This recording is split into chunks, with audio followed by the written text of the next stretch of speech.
Aleluia. Bom dia, Poema. Vocês estão felizes? Glória a Deus. Eu também estou muito feliz nessa manhã. O pessoal fala que quando a gente fica nervoso, a gente toma muita água, né? Vou pedir pro staff separar um galão aí. Já vou começar tomando água, gente.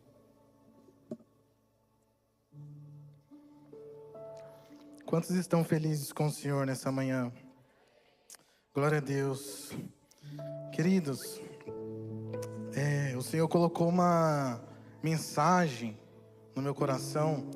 E essa mensagem Ele vem me ministrando faz mais ou menos umas 3 semanas. E parte dessa mensagem, eu vivi ela na prática há quase 1 ano e meio atrás. E eu venho vivendo essa palavra há 1 ano e meio. E o tema dela é: você vive ou sobrevive? E nessa manhã eu queria que você perguntasse pro irmão do seu lado: você vive ou sobrevive? Aleluia. Irmãos, essa palavra fica em Ageu, capítulo 1, versículo 4. Se vocês puderem abrir, Ageu, capítulo 1, versículo 4.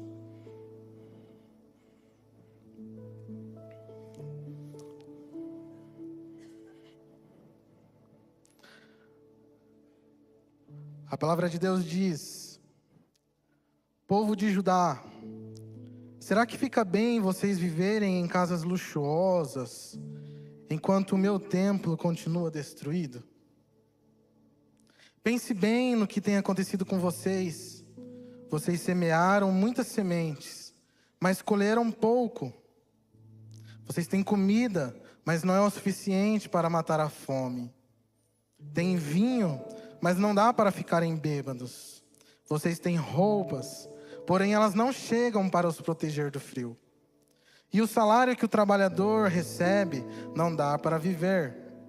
Por isso o Senhor Todo-Poderoso diz: pense bem no que tem acontecido com vocês. Agora vão até as montanhas, tragam madeira e construam de novo o templo. Eu ficarei muito contente com esse templo, e ali serei adorado e honrado. Vocês esperavam colheitas grandes, porém elas foram pequenas. E quando estavam levando para casa o pouco que colheram, eu soprei tudo para longe. E por que foi que eu, o Senhor Todo-Poderoso, fiz isso? Foi porque vocês só vivem cuidando das suas próprias casas, mas não se importam com a minha casa, que está destruída. É por isso que não chove e os campos não produzem colheita. Eu fiz com que houvesse seca nos campos e nas montanhas. Fiz que a seca atingisse as plantações de cereais, as parreiras, as oliveiras e todas as outras plantações do país. Ela castigou as pessoas, os animais e as plantações. Curva a sua cabeça. Jesus, muito obrigado, Pai, por essa manhã. Obrigado, Jesus, porque o Senhor já se faz presente aqui. E, Senhor, de verdade, se o Senhor não estiver aqui, não tem o porquê nós estarmos aqui. Senhor, vem com a sua presença, inunda nossas vidas, nos transforma, Jesus.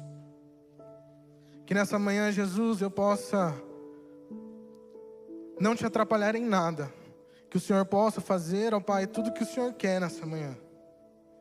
Eu sou só um instrumento, um barro frágil, que o Senhor, pela sua misericórdia, usa, Jesus. Então venha, ó Pai, ministra cada coração, assim como o Senhor ministrou o meu, assim como o Senhor tem ministrado o meu, Jesus, nesse 1 ano e meio. Vem, Jesus, porque é tudo sobre o Senhor, ó Pai. Não é nada sobre mim, é tudo sobre o Senhor. Em nome de Jesus. Amém. Queridos, Ageu, ele foi um profeta que viveu no tempo da reconstrução do templo. Ele foi um profeta que Deus levantou para encorajar os judeus a terminar a reconstrução do templo. Então ele e Zacarias foram profetas levantados por Deus para chamar o povo judeu ao arrependimento. Como a palavra diz, eles, um tempo antes, Nabucodonosor entrou em Jerusalém, onde havia o templo, e destruiu tudo, ele e o seu exército. Então, ali havia uma cidade arruinada, uma cidade destruída. E queridos, depois Nabucodonosor leva o povo para exílio na Babilônia. E depois de um tempo, o povo é libertado. E o povo volta para sua cidade. E encontra tudo destruído. Então o povo começa a fazer o quê? Começa a se reconstruir. Reconstruir a sua vida. Então eles começam a reconstruir as suas casas, eles começam a reconstruir a cidade, e a Bíblia vai dizer assim que durante 16 anos, aproximadamente, eles esqueceram do templo de Deus. E a Bíblia vai dizer que eles viviam a vida para si próprio. Eles estavam preocupados com as casas luxuosas. Eles não estavam preocupados com o templo de Deus. Então, Deus misericordioso levanta Ageu e Zacarias para chamar o povo ao arrependimento. E queridos, nessa manhã é isso que o Senhor quer fazer com nós. Nessa manhã o Senhor nos chama a nos arrepender. Nessa manhã o Senhor nos chama a nos arrepender. Sabe, queridos, a Bíblia vai dizer assim que o povo naquela época plantava, mas o que eles colhiam não era o suficiente nem para eles se alimentar. O povo bebia água, mas não era o suficiente para saciar a sede deles. O povo se vestia, mas não era o suficiente para aquecer eles do frio. Nada que eles faziam era o suficiente, porque eles viviam para si próprio. Eles viviam a vida para si mesmo. Eles não viviam o propósito de Deus. Eles viviam os seus próprios propósitos. Na realidade, eles não viviam. Eles sobreviviam. Sabe, queridos, é a mesma coisa que alguém ter a casa mais luxuosa da Vila Oliveira. E o seu salário não dá para pagar as contas. E ele não tem comida na mesa. E ele não pode comer nenhum lanche no final de semana. É mais ou menos isso. E queridos, nessa manhã Jesus quer alinhar o nosso coração ao coração dele. Quantas vezes nós temos sido como esse povo, que estamos vivendo nossos próprios propósitos, e não estamos vivendo o propósito de Deus. Nós não estamos vivendo a plenitude de Deus, nós estamos sobrevivendo aos nossos propósitos. E queridos, nessa manhã, o Senhor, Ele nos chama a nos arrepender e a voltar à reconstrução do templo de Deus.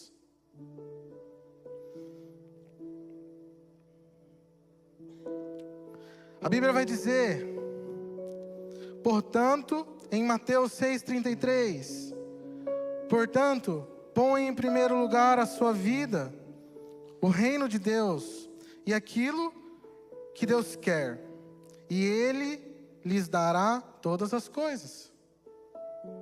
Sabe, queridos, A Bíblia é um livro prático. E muitas das vezes nós estamos lendo esse livro prático como mero leitores, ou nós estamos ouvindo a palavra de Deus como meros ouvintes. E queridos, não adianta de nada se nós não praticarmos a palavra do Senhor e tudo que nela tem. A Bíblia é um livro prático que nós precisamos praticar. Queridos, é tão simples. Buscai primeiramente o reino do céu e a sua justiça, e as demais coisas vos serão acrescentadas. Está aí a receita. É só nós buscarmos primeiramente o reino do céu. E quantas vezes a gente não se pega, irmãos, como aqueles hamster dentro da gaiola, que fica naquele negócio e não sai do lugar. Ou quando eu vou na academia e ando de esteira e não saio do lugar. Sabe, queridos, às vezes nós nos pegamos, nós nos encontramos nesse lugar, que nós fazemos tudo com a força dos nossos braços, mas nós esquecemos de Deus. E queridos, muito interessante o que diz esse texto de Ageu, que Deus, Ele cessou o orvalho. Queridos, o orvalho, você sabe o que é? O orvalho é um sereno.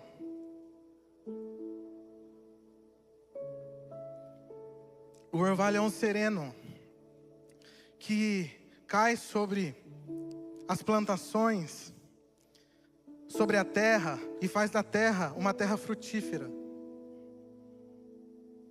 Queridos, não tem como dar fruto se não houver orvalho.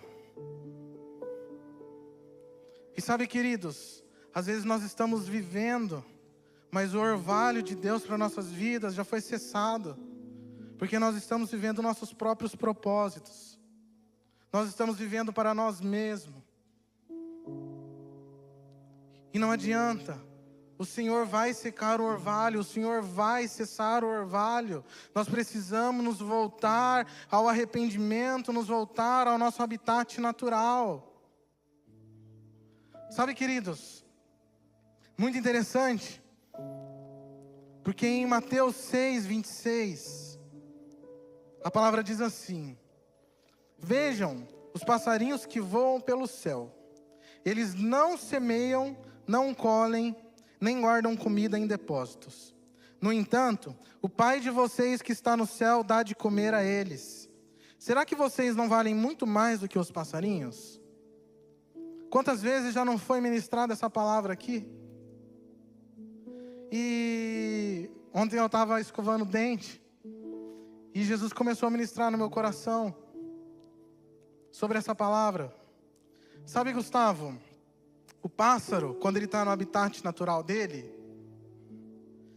ele não precisa de ir atrás de comida, de bebida, porque o Senhor provê todas as coisas. A palavra de Deus diz que Ele provê todas as coisas para um pássaro. Mas a partir do momento que eu vou numa mata e pego um pássaro desse e coloco na gaiola, a responsabilidade de alimentar é minha. De pôr comida para ele é minha. De dar água para ele é minha. De colocar a gaiola num lugar quente no dia de frio é minha. E queridos, é mais ou menos assim com a gente. O nosso habitat natural é estar no centro da vontade de Deus. O Senhor nos criou para isso, para adorar a Deus, estar no centro da sua vontade. Então, enquanto nós estamos vivendo o propósito de Deus, nós estamos no nosso habitat natural. E há a provisão de Deus no habitat natural. No habitat natural tem provisão de Deus. No habitat natural Ele abre os céus e derrama o sereno sobre toda a terra. E a terra que era improdutiva vira uma terra fértil, produtiva.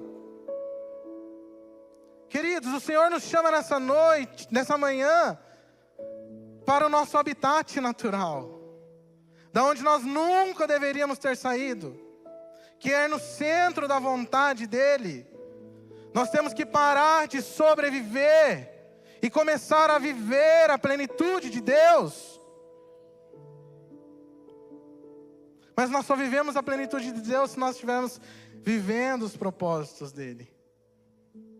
Porque lá é o nosso habitat natural. Nós somos criados para isso. A Bíblia diz que Deus nos criou e chamou uns para apóstolos, uns para evangelistas, uns para profetas, um para pastor e um para mestre. Então, queridos, Deus tem propósito na sua vida.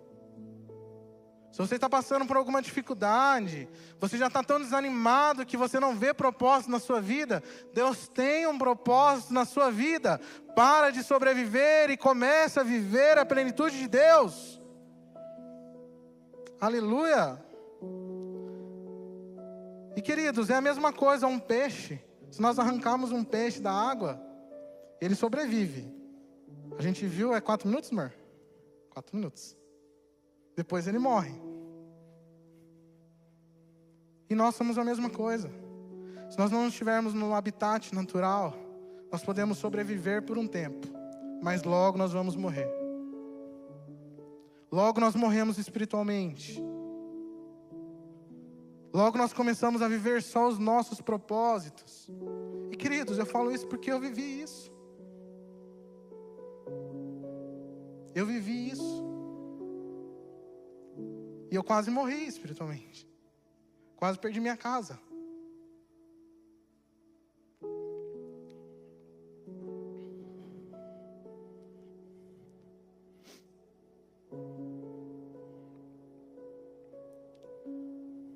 Em Lucas, capítulo 5, versículo 1 ao versículo 8. A Bíblia vai dizer assim: certo dia Jesus estava na praia do lago da Galileia. E a multidão se apertava em volta dele para ouvir a mensagem de Deus. Ele viu 2 barcos no lago, perto da praia. Os pescadores tinham saído deles e estavam lavando as redes. Jesus entrou num dos barcos, o de Simão, e pediu para que ele afastasse um pouco da praia. Então sentou-se e começou a ensinar a multidão. Quando acabou de falar, Jesus disse a Simão: leve o barco para um lugar onde o lago é bem fundo. E então vocês e seus companheiros joguem as redes para pescar. Simão respondeu: mestre, nós trabalhamos a noite toda e não pescamos nada. Mas já que o Senhor está mandando jogar as redes, eu vou obedecer. Quando eles jogaram as redes na água, pescaram tanto peixe que as redes estavam se arrebentando. Então fizeram um sinal para os companheiros que estavam no outro lado do barco, a fim de que viessem ajudá-los. Eles foram e encheram os 2 barcos com tanto peixe que os barcos quase afundaram. Sabe, queridos, Simão estava ali vivendo seus próprios propósitos. Era um pescador. Estava ali pescando, exercendo a sua função, a sua profissão. E esse capítulo, esse texto, é o texto a qual Jesus chama Simão para ser seu discípulo. E você pensa, você aqui em Bertioga, vou colocar Bertioga. Você aqui em Bertioga, você com um barquinho ali, aí chega um cara estranho para você e fala: deixa eu entrar no seu barco e coloque ele para o mais fundo. Eu não iria fazer. Eu nem te conheço. Mas Simão Pedro já tinha entendido quem Jesus era. E ele começa a viver os propósitos de Jesus. A partir do momento que ele obedece o que Jesus pede para ele de ir ao fundo do mar. E queridos, quando ele vivia os seus próprios propósitos, tentava com a força dos seus próprios braços, ele ficou a noite toda junto com seus amigos e não pescou nada. Por quê, queridos? A provisão de Deus, ela só vem quando nós estamos no nosso habitat. A partir do momento que ele começa a viver os propósitos de Jesus para a vida dele, a Bíblia falou, a gente acabou de ler, que ele pega tanto peixe, mas tanto peixe, que ele compartilha com outro barco que quase está afundando. Dá para entender isso, queridos? Aonde o Senhor está querendo nos levar essa manhã? O Senhor quer que nós paremos de fazer com a força dos nossos braços. Porque, queridos, com a força dos nossos braços não vai ter provisão, não vai ter orvalho, não vai ter nada. Mas quando nós começamos a viver os propósitos de Deus, nós começamos a viver a plenitude de Deus. E paramos de sobreviver. E é isso que o Senhor quer de nós.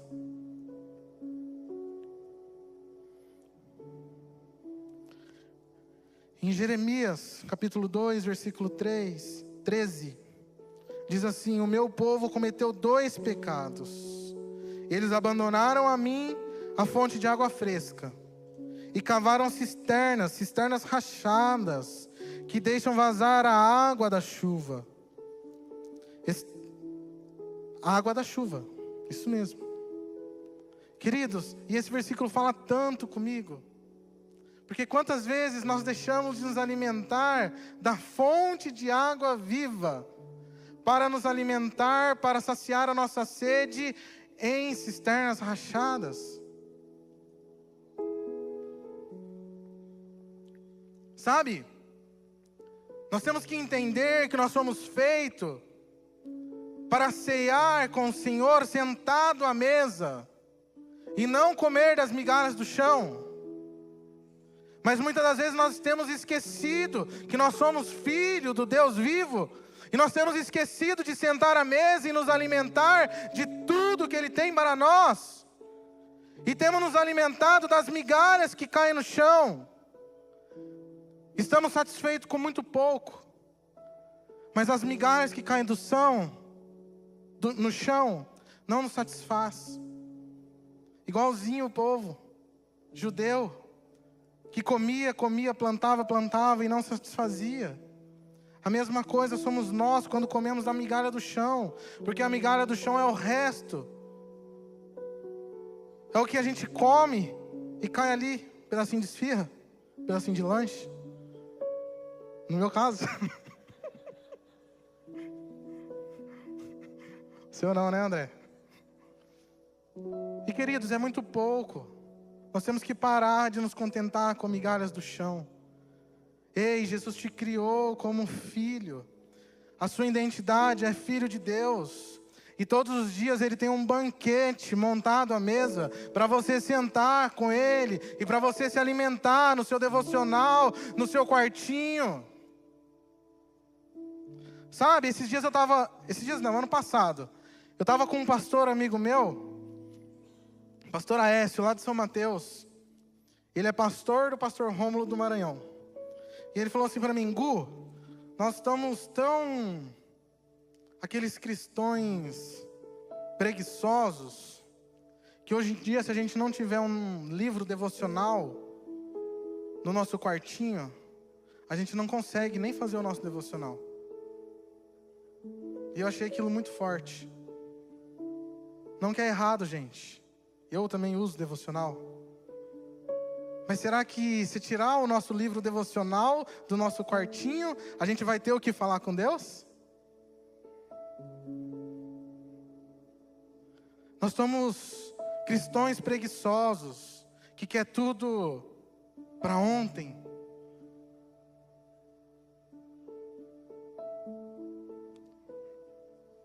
Na realidade, nós estamos pensando em nós, quando na realidade nós devemos viver os propósitos de Deus. E um exemplo claro, se o Danilo puder colocar para mim, 2 Samuel 11:1. 2 Samuel 11:1.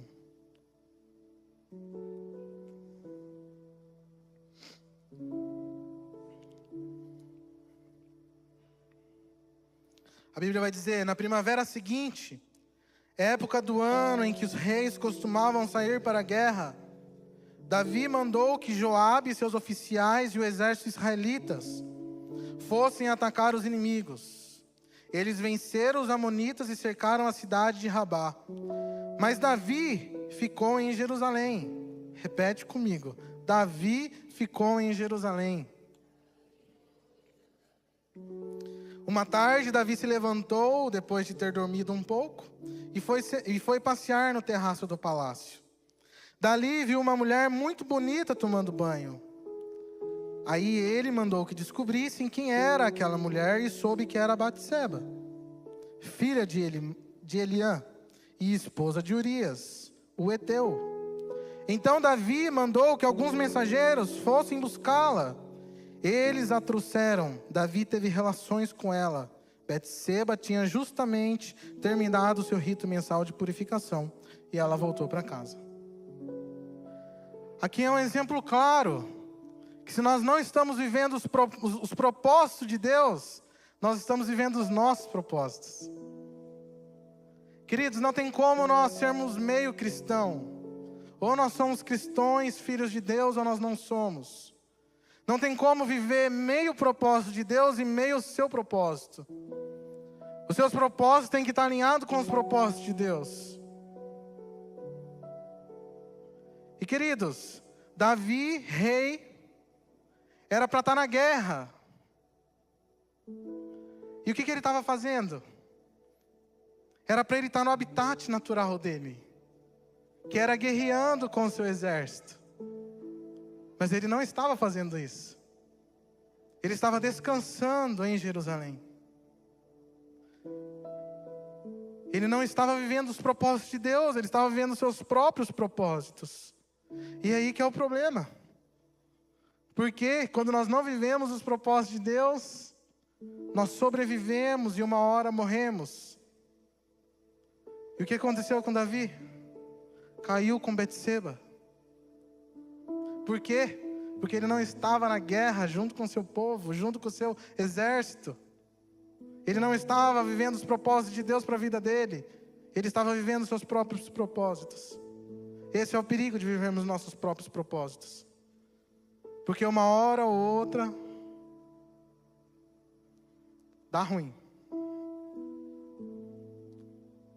E sabe, queridos, o rei Davi venceu o urso, venceu o leão, venceu o gigante, venceu os filisteus. Se nós pegarmos a história de Davi, quantas guerras ele venceu? A Bíblia diz assim que ele, para cuidar das ovelhas do seu pai, lutava com o urso, com o leão. Mas ele não pôde lutar com ele mesmo, porque ele estava fora do seu habitat natural. Sabe, queridos, do que adianta nós termos uma boa empresa? Do que adianta nós termos um bom relacionamento conjugal?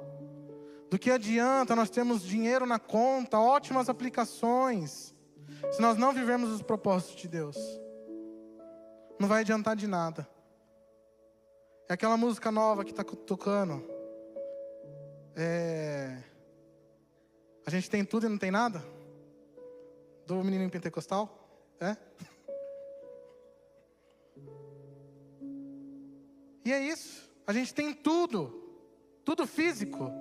Nós temos bens, nós temos tudo. Mas na realidade nós não temos nada, porque nós não estamos vivendo os propósitos de Deus. E é Ele que é o mais importante em nossas vidas. Sabe, queridos, Davi, ele foi um grande guerreiro, mas por não estar vivendo o propósito, perdeu a guerra que talvez fosse mais fácil para ele, que era com ele mesmo. Precisamos voltar ao arrependimento. Precisamos voltar ao nosso habitat natural. Temos que parar de sobreviver e começar a viver com Jesus. Há uns 2 anos atrás, 3 anos atrás,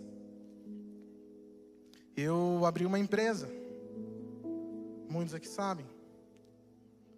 Mas eu não consultei a Deus para abrir essa empresa. Eu só abri a empresa e... aquela coisa de cristão quando quer que dá certo.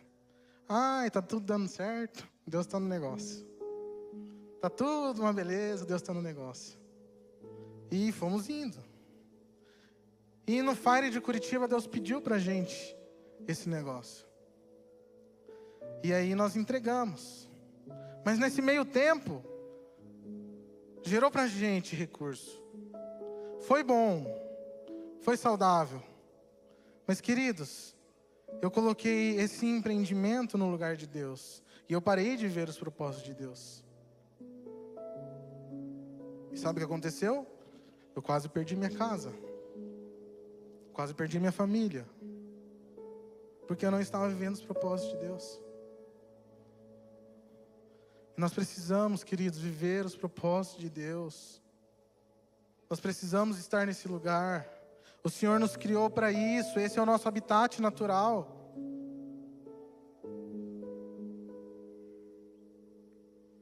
A palavra de Deus vai dizer em 2 Timóteo 2,4: pois o soldado, quando está servindo, quer agradar o seu comandante, e por isso não se envolve em negócios da vida civil.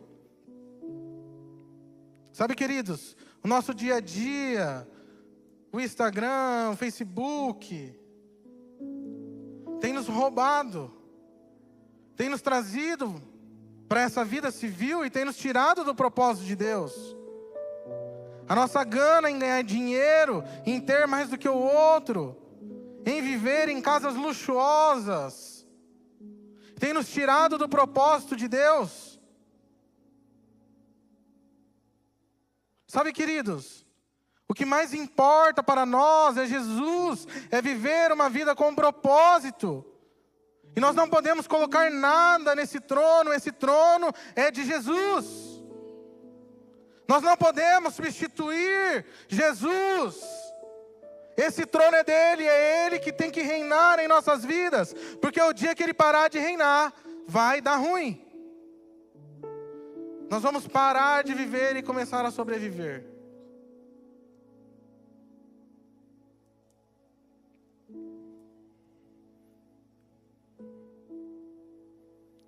Depois dessa intervenção do profeta Ageu e do profeta Zacarias, o povo se arrependeu. E depois de 4 anos, o templo foi concluído. Sabe, queridos, hoje Jesus nos chama para esse lugar. Se o louvor quiser subir. Jesus nos chama para esse lugar de arrependimento. Queridos, eu não sei o que você já passou, o que você tem de experiência ministerial, o que você tem de experiência com Deus, mas se em algum momento, na caminhada, você se perdeu, em algum momento na caminhada você pegou e começou a viver os seus propósitos e parou de viver os propósitos de Deus, nessa manhã o Senhor te chama para recalcular a rota e voltar para o seu habitat natural. Queridos, Jesus fez isso comigo. Eu estava como Paulo ali, na estrada de Damasco, com meu cavalinho, tem que ser um cavalão. Eu estava ali com meu cavalão, na estrada de Damasco, vivendo os meus propósitos. E Jesus me derrubou do cavalo e transformou a minha vida. De Saulo virou Paulo. Sabe, gente, Jesus quer fazer isso nessa manhã. Talvez você esteja com o seu cavalão, ou com o seu cavalinho, ou com o seu pônei. Mas Jesus, nessa manhã, Ele quer te derrubar. Ele quer que você, é como até a Pan ministrou da última vez, na última ministração dela. Queridos, com Deus, quando eu vejo o processo vindo, ou eu me jogo, me prostro, vou para o arrependimento, ou Ele vai me derrubar do cavalo. E queridos, é tão dolorido passar por isso. Sabe por quê? Cair do cavalo dói. Cair do cavalo se machuca. Mas, queridos, se for necessário, Jesus vai fazer isso. Porque Ele ama você. Ele morreu na cruz do Calvário pela sua vida. E para que você viva os propósitos dEle. E pela sua graça e pela sua misericórdia, Ele derrubou eu do meu cavalão. E hoje, graças a Deus, eu tenho vivido os propósitos dele para a minha vida. Sabe, queridos, em algum momento pode ser que você decidiu não ir para a guerra como Davi, ficar em Jerusalém, e você acabou caindo com Betseba. Mas, querido, Jesus tem perdão para você nessa manhã. Aproveite. Não espere Jesus te derrubar do cavalo. Se proste antes. Porque quando nós estamos prostrados, ninguém nos derruba. E se você em algum momento se desviou desse caminho, eu quero te chamar aqui à frente. Os pastores, os líderes vão orar por você. Não fique com vergonha. Vergonha é cair do cavalo, meus queridos, se machucar, se estourar por inteiro. Mas hoje Ele está aqui e nos chama para o arrependimento. Ele nos chama a estar prostrado no chão, prostrados a Ele. E que nós possamos recalcular a nossa rota e começarmos a viver os propósitos dEle. Ei, para de sobreviver, para de comer e viver das migalhas que caem no chão. Jesus tem uma mesa posta para você. Tem um banquete posto para você. É só você vir e se alimentar. Então não tenha vergonha, vem aqui na frente nessa manhã. Jesus está te esperando. Jesus quer fazer algo na sua vida. Jesus quer mudar a trajetória. Jesus quer mudar o seu destino, assim como mudou o meu. Em nome do Senhor Jesus Cristo, sinta-se à vontade. Sinta-se à vontade. Não espere Ele te derrubar do cavalo. Porque quando Ele derruba do cavalo, dói, machuca. O processo é muito difícil. Não tenha medo. Não tenha vergonha. Vem aqui. Em nome do Senhor Jesus Cristo. Que paremos de sobreviver e começamos a viver uma vida com Deus. Em nome de Jesus. Nessa manhã, Jesus vai liberar as portas do céu e o orvalho vai começar novamente a ser derramado. Aonde era terra infrutífera, vai voltar a dar frutos. Sabe, queridos, o mesmo Espírito que estava em Ezequiel, no vale de ossos secos, sabe, que soprou vida. E aqueles ossos voltaram a ter vida. As articulações voltaram a se unir. E os corpos começaram a ter vida. Ele está aqui nessa manhã. E Ele está aqui para soprar vida. Pare de sobreviver e comece a viver uma vida plena em Jesus. Em nome de Jesus Cristo.